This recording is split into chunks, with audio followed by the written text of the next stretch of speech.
YCP నేతల భాషపై తీవ్ర అభ్యంతరాన్ని వ్యక్తం చేశారు ఎంపీ సీఎం రమేష్. కూటమి నేతలు కార్యకర్తలు వైసీపీ ట్రాప్ లో పడద్దని హెచ్చరించారు. వాళ్ళు కావాలని అలా మాట్లాడుతున్నారని, అల్లర్లు సృష్టించాలన్నదే వైసీపీ వాళ్ల ప్లాన్ అంటూ ఆరోపించారు.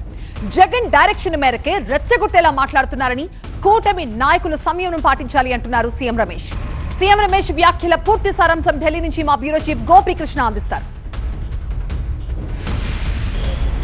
ఆంధ్రప్రదేశ్లో కూటమి ప్రభుత్వం అధికారంలోకి వచ్చిన తర్వాత ఎన్నడూ చూడని పరిస్థితులు ప్రస్తుతం రాష్ట్రంలో నెలకొన్నాయి. సో రాజకీయంగా ఈ అంశంపై స్పందించేందుకు మనతో పాటు బీజేపీ ఎంపీ సీఎం రమేష్ గారు ఉన్నారు. సార్, రాష్ట్రంలో కూటమి ప్రభుత్వం వచ్చిన తర్వాత పరిస్థితులు ఈ గడిచిన 1.5-2 కాలంలో చూడని పరిస్థితులు ఇప్పుడు రాష్ట్రంలో చూస్తున్నారు. సో దీన్ని ఏ విధంగా?